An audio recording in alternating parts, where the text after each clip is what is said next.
baru bisa ya Rabbi sholli ala Muhammad, udah pengen bikin majelis, udah pengen menyampaikan ilmu kata ini.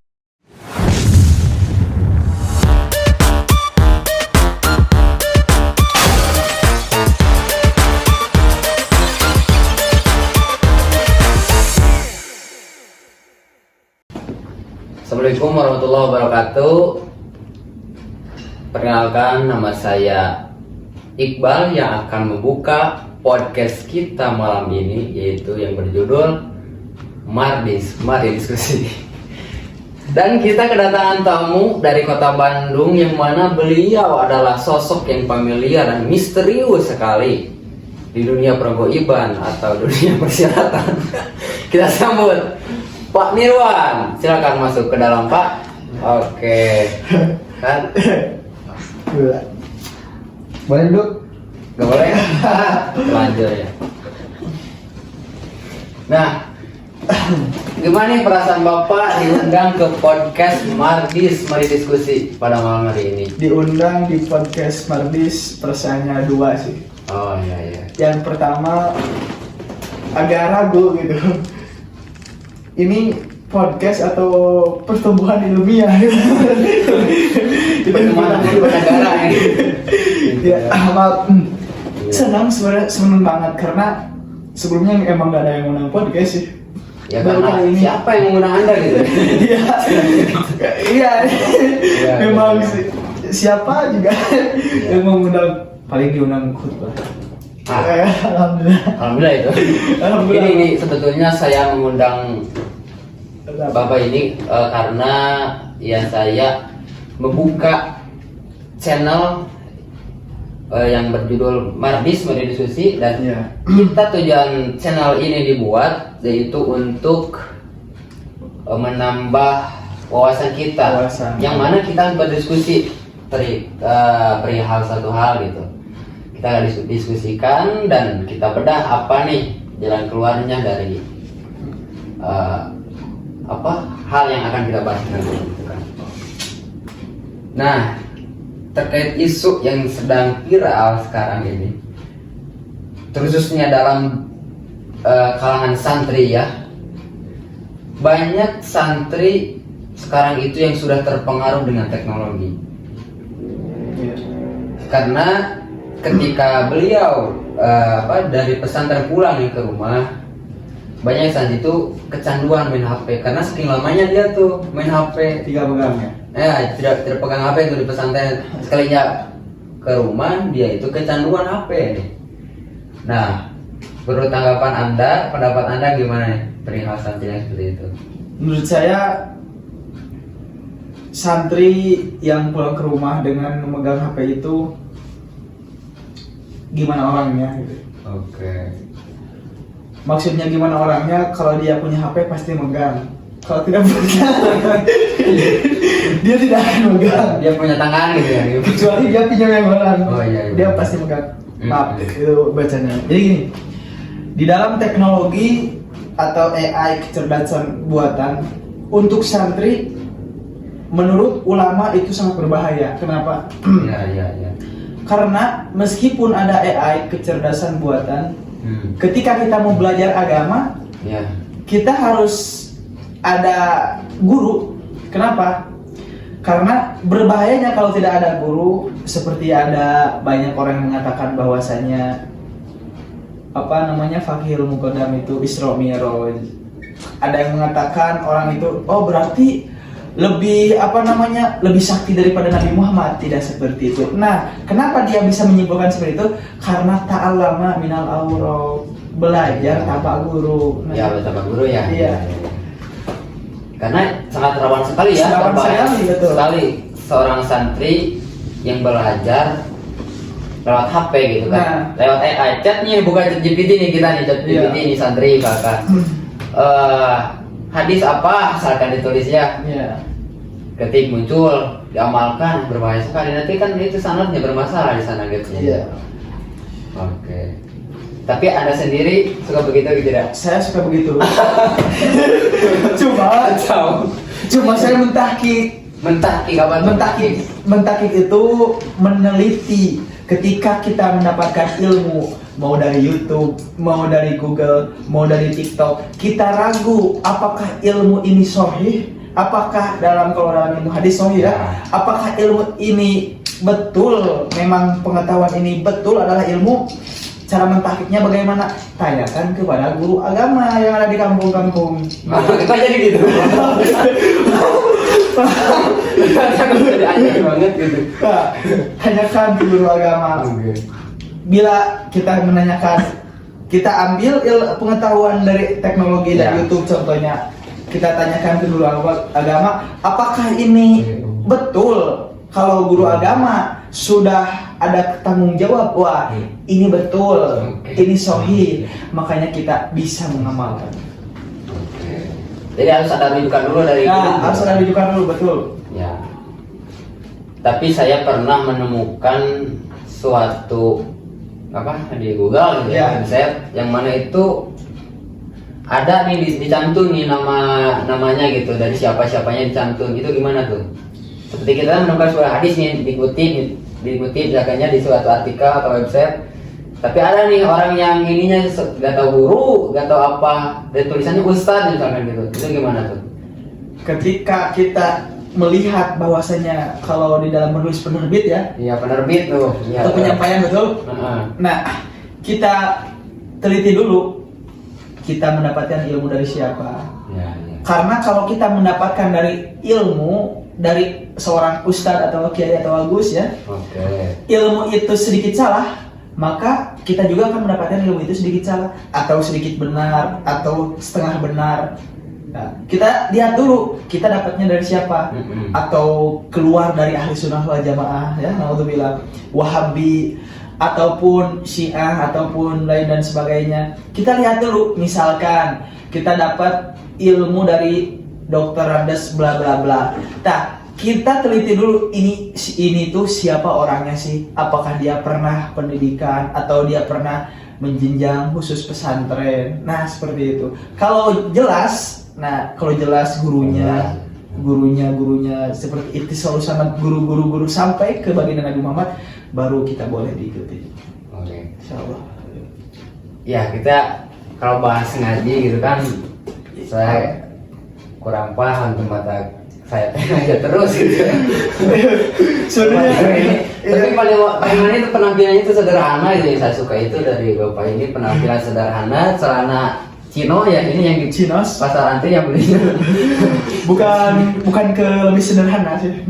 Karena kenapa nih penampilan sederhana itu itu mencontoh dari siapa nih? Apakah mencontoh termotivasi dari seorang tokoh, atau karena kekurangan dana untuk membeli gitu? Kekurangan dana enggak sih. Oh enggak ya. Mencontoh juga enggak sih. Cuma baju-baju yang bagusnya belum dicuci gitu. Oh iya. Sisihan gitu. Kalau bahasa kasarnya iya. Maaf ini penonton banyak ketawa soalnya baru ini. Oke. Baru pertama kali juga. Ini perasaan Bapak ini diundang ke podcast Mardis, mari diskusi ini. Bagaimana tuh? Perasaan saya belum punya anak. Dari tadi panggilnya bapak itu. Maaf itu. Ya gak apa-apa kan, kita nanti jadi bapak. Insya Allah. Ya itu kita belajar aja tuh, biasa kan gitu istilahnya.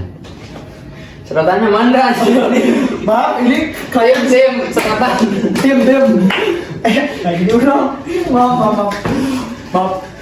Saya di rumah agak kesal. Ini seret nih juga. Minum ya ini. Bismillah.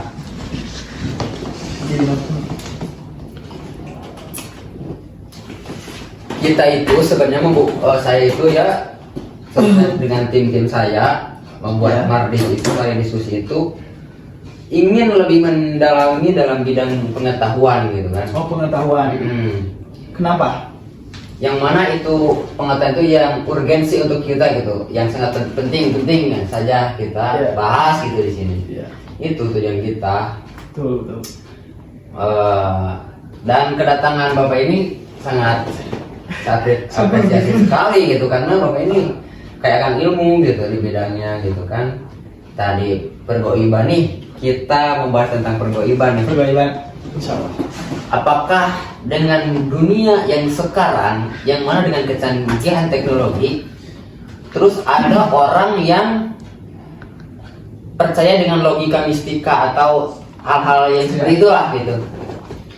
Nah, banyak sekali yang diupload nih di media sosial gitu, Pak, masalahnya gitu. Dan banyak nih orang gitu yang awam yang tidak tahu dan berkomentar gitu kepada seseorang yang bikin video tersebut, misalkan, apa ini gak jelas gitu, masih tulisan yang gitu, musik apa gitu. Menurut Anda nih bagaimana nih?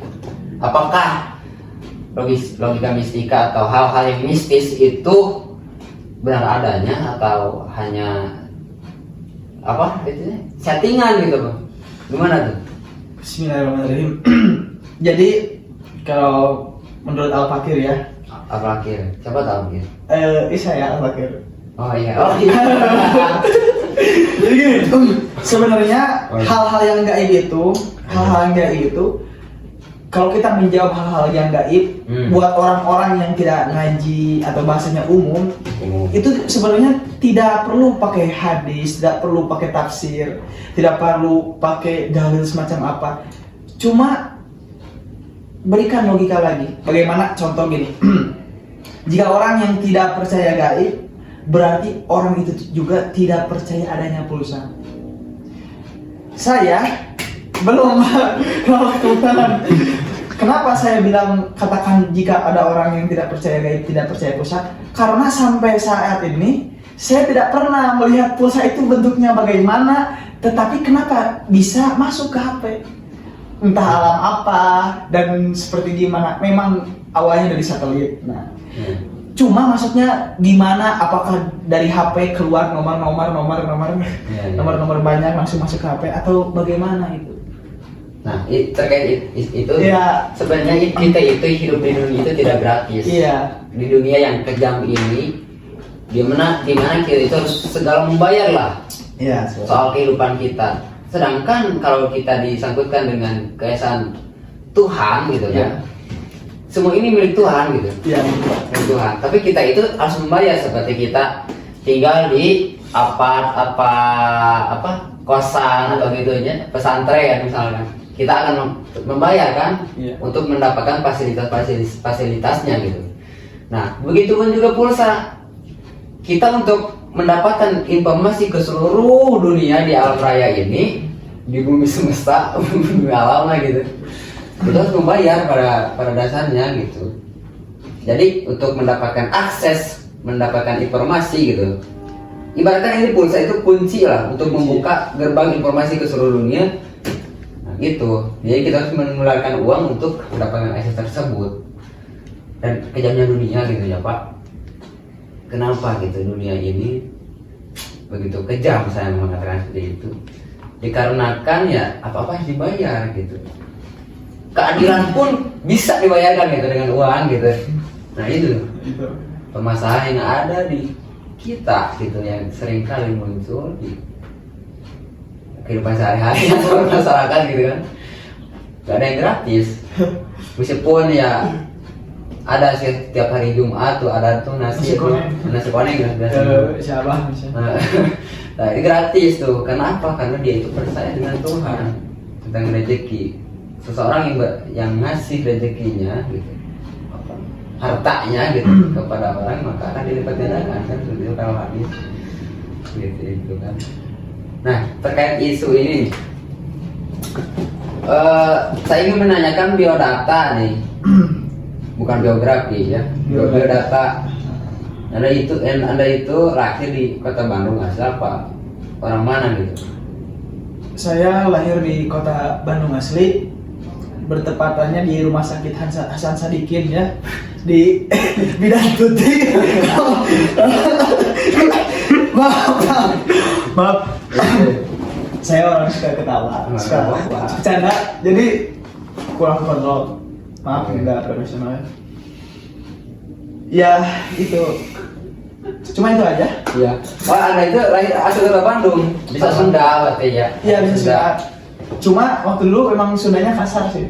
Iya, gak apa-apa, emang ciri Sunda itu kasar. Karena orang-orang mengenal Sunda itu dengan bahasa-bahasa kasarnya, seperti apa aing. Ya aing gitu. Aingnya renteng kan itu sudah panggilan banget gitu di. Bluting aing, misalkan aing. Nah, itu udah panggilan banget gitu kan. Nah, iya. terkait Anda ini tadi lihat-lihat ya dari tampang Anda gitu kan. Dari tekstur permukaan kulit Anda itu sangat wah gitu. Rahasianya apa sih Kak gitu kan? Pak ini rahasianya apa gitu bisa mempunyai kulit yang sangat Kuning. jarang orang memiliki kulit seperti itu gitu. Rahasianya cuma 2. Pertama nih, Yang pertama, kalau kita merolang layangan teh bahasanya mengejar layangan teh apa? mengejar, Kalau ada kan memburu lah. Ya memburu layangan itu kurang enak ya rasanya. Cuma di Sunda itu moro ya, morolang layangan. Kalau kita morolang layangan langsung ngiuhan. Jadi tidak langsung langsung berteduh. Ya, kan dulu lah berteduh dulu. Ya, berteduh dulu. Yang kedua, saya maaf ini mereknya disebutin. Ya. Ini bukan endorse ya. Saya suka pakai Haslin Segar Senau gitu. Oh, Yang 5.000 sekarang udah naik dulu. terjadi inflasi itu kan. Anda dengan kesederhanaan Anda seperti itu bisa menjaga kulit Anda tetap cerah dan sehat. Nah, terkait nih ada pertanyaan lagi nih. Ada itu kan dari pengetahuan gitu kan, luas lah gitu kan soal keagamaannya gitu, banyak pengetahuan agamanya gitu. Apakah Anda dulu berpendidikan di pondok pesantren apa tidak gitu? Alhamdulillah, saya dulu pernah mondok di Garut. Oke, terus Terus waktu udah ke Garut, saya mondok di Cimahi. mondok Cimahi ya. Iya, sekarang kan lagi ngobrol. Dari Cimahi. Nah, Ini di Cimahi kan? Maaf. menurut Anda hikmah dari seorang santri itu apa nih? Kebanggaan atau penyesalan dari seorang santri, negatif dan positifnya itu apa sih dari seorang santri? Dari sisi positifnya, Iya. seorang santri itu memang banyak. Salah satunya saja saya ambil ya. Positifnya banyak sekali, tidak bisa kalau dibukukan mungkin akan habis pulpen itu sebelum menuliskan kemuliaan santri. Ya, kalau mau dibukukan. Sisi positifnya saya ambil yang santri nunnya aja ya. Santri itu berperan penting sebagai di santri itu kan ada 5 huruf sin, nun. Nah, saya ambil nunnya. Naibul Masyayikh atau naibul ulama, pengganti para ulama dan pengganti para kiai. Itu poin terpenting di dunia santri. Kenapa? Karena Nabi pernah berkata al ulama warasatul anbiya ya. Ulama itu pewaris nabi ya. Kalau santri pewaris ulama, wasantriun warasatul ulama. Santri pewaris ulama. Kalau nabi udah tidak ada diganti ulama. Kalau ulama tidak ada diganti sama santri.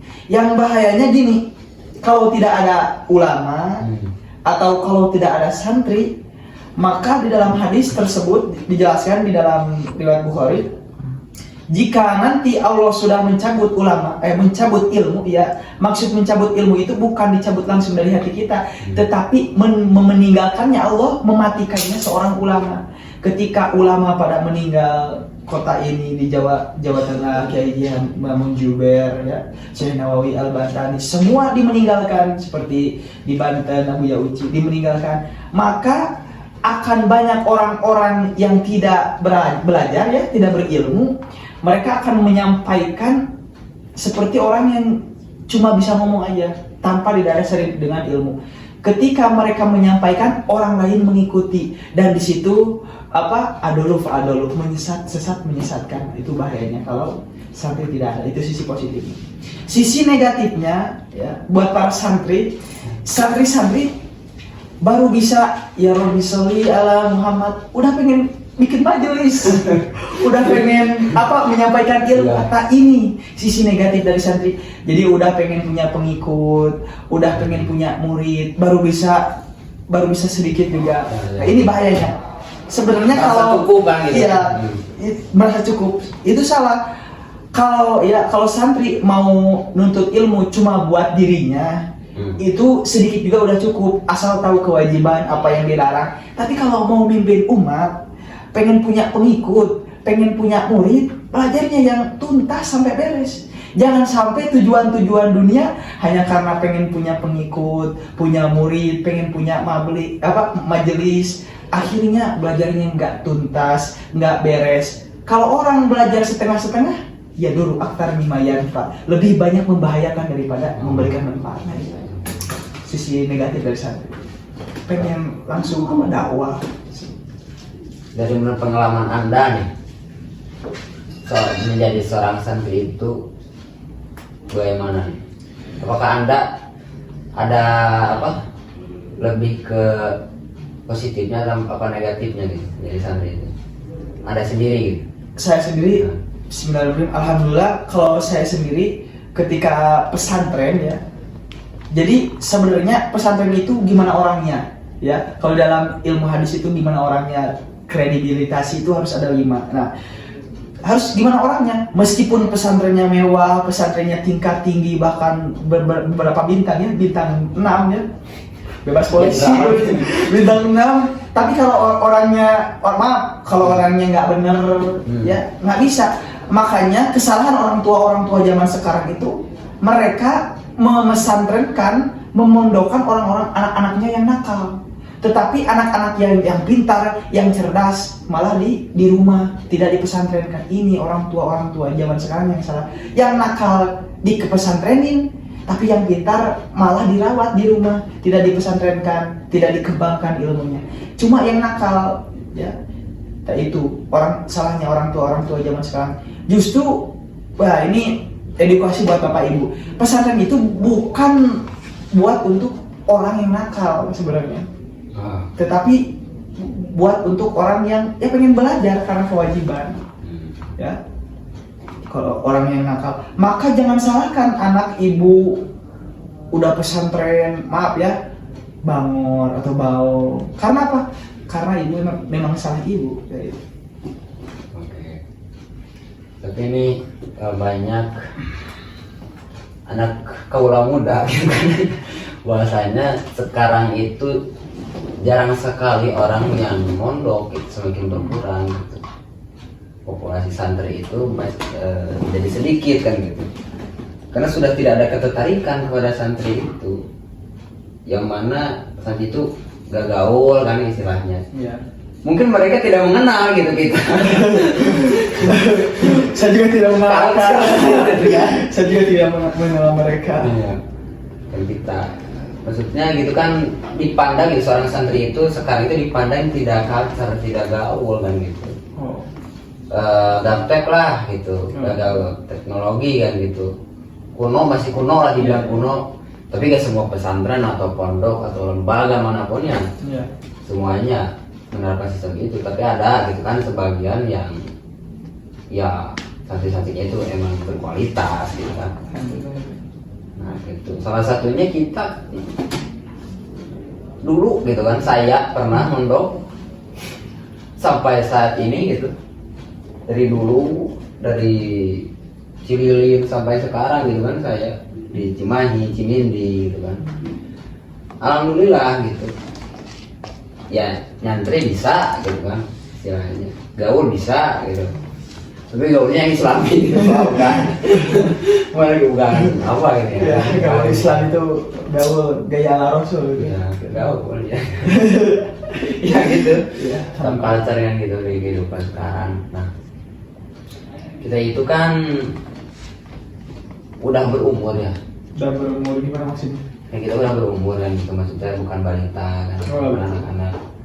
Kita itu kan harus punya pikiran yang kritis lah. Kalau umur segini harusnya kan kita itu. Nah itu anak muda sekarang itu banyak yang otaknya itu tidak berputar dengan maksimal gitu. Ada keterlambatan gitu antar putarnya itu. Nah itu termasuk ya banyak sekali gitu. Iya banyak. Saya sangat kalau raut wajah saya kalau depresi kan sedih gitu kan. Sangat banyak iya gitu, banyak khususnya di kalangan santri gitu banyak yang pikiran itu lemot. Kenapa? Karena mereka itu kebanyakan tidur mungkin atau apa gitu menurut Anda Bukan gitu. sih, kalau menurut saya.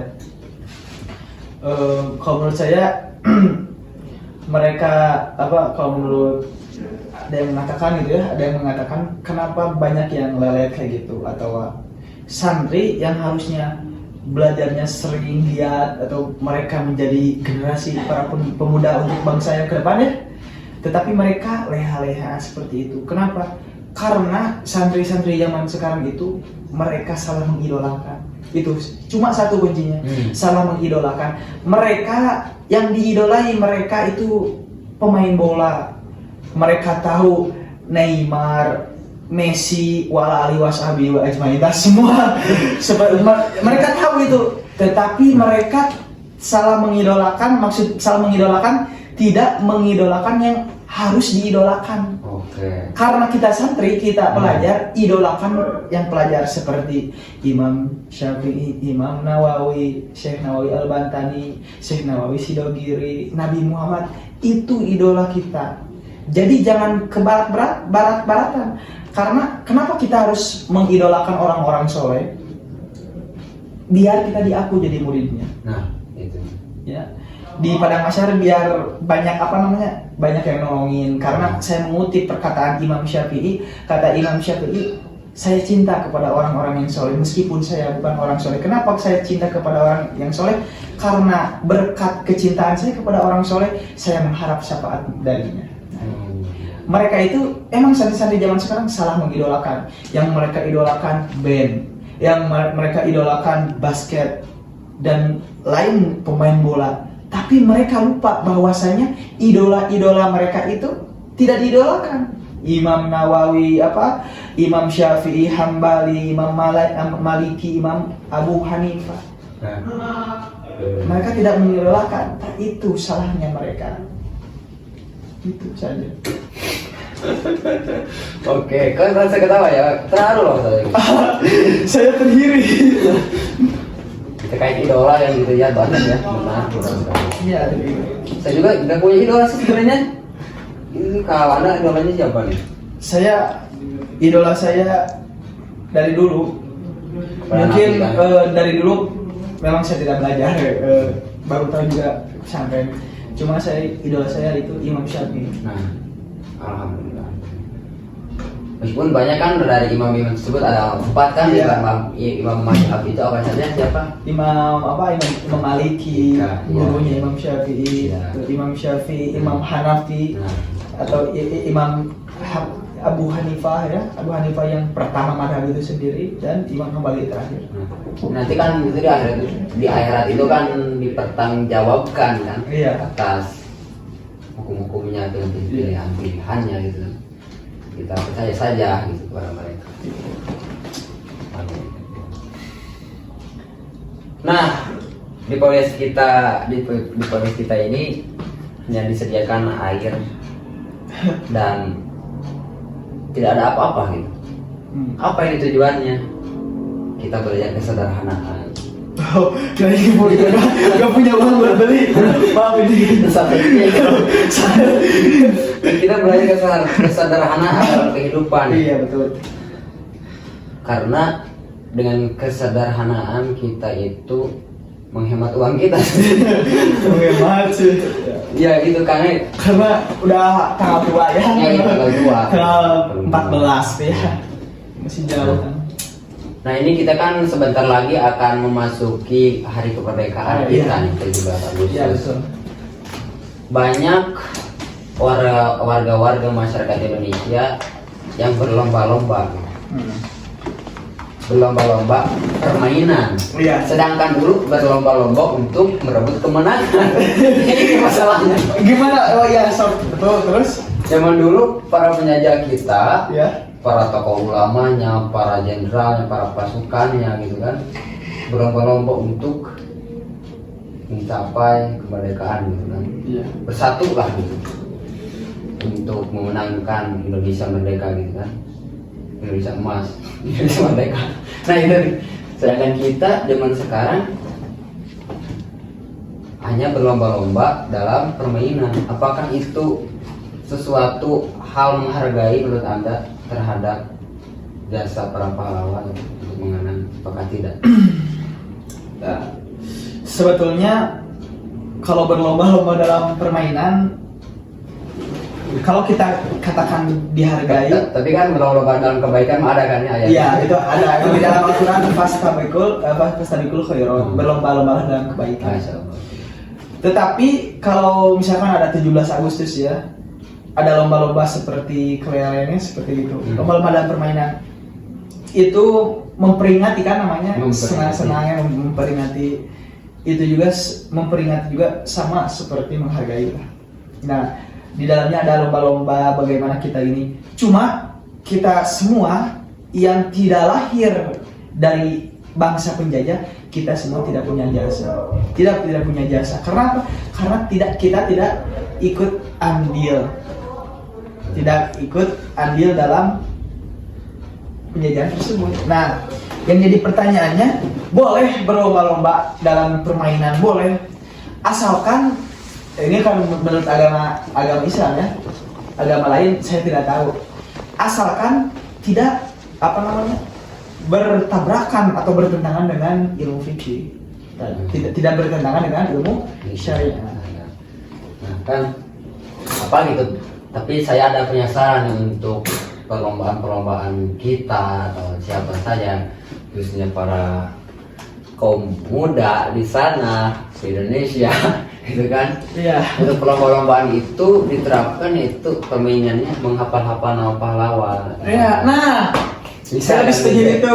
Nama-nama kiai terdahulu. Nah, jadi nanti seseorang ditaruh di kertas di atas misalkan. Nah, sebut nama pahlawan siapa. Jadi untuk mengenang kan. Iya. Karena apa, gapnya banyak kaula muda sekarang yang tidak tahu nama pahlawan kita, gitu kan.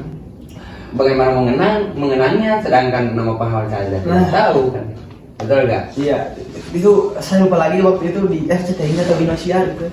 Apa yang namanya yang gitu? Itu ada mana waktu kecil saya. Mantap kalau gitu. Lupa lagi itu. Nah itu, saya setuju banget. Harusnya perlombaan itu bukan maaf sih, karena ini memang kebetulan seperti lomba kerupuk ya. Itu sebenarnya tidak mencontohkan sunnah. Meskipun boleh, saya tidak membolehkan. Meskipun orang yang makan sambil berdiri itu ada ya, tapi itu tidak mendorong ke sunnah. Ya. Oke. Ya. Harusnya makan itu sambil duduk. Malah ini dilombakan makan sambil berdiri. Itu sebenarnya agak kurang kurang lah. Kalau mereka agama lain saya terima. Tapi kalau agama Islam ini tidak mencontoh akhlak Nabi. Jadi asal tidak bertentangan dengan syariat, lomba itu boleh. Oke. Mungkin Pak untuk Mardis diskusi ini. Oh ya, apa? Podcast kita kali ini hanya dicukupkan sekian gitu. Oh iya. Masa gini. Boleh. Karena khawatir gitu kan, dikhawatirkan jika dalam waktu gitu kan. Kita itu kan ribet ngeditnya gitu.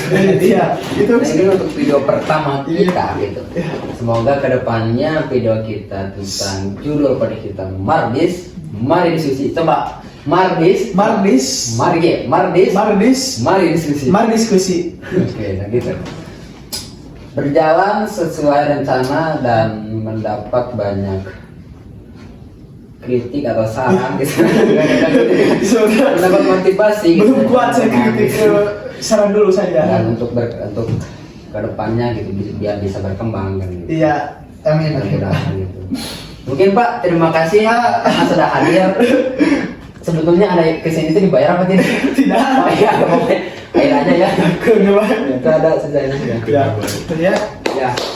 Saya paling hormat, saya undurkan diri. Belum mau ya. Saya undurkan diri. Kata-kata dulu hari ini. Kata-kata dulu ke kamera hari ini apa? Kata-kata untuk hari ini. Lihat kameranya. Itu. Kata-kata untuk hari ini Mardis ya, Mardis diskusi. Kata-kata untuk hari ini maaf. 1, 2, 3. Jangan bilang Pak. Kalau mau minum Oh, sama. Oke. Dua, tiga. Kalau nggak haus, jangan bilang pantat. Kalau nggak serius, jangan bilang cinta. Nah, Assalamualaikum warahmatullahi wabarakatuh. Kok di sebelumnya sama saya? Silakan. Itu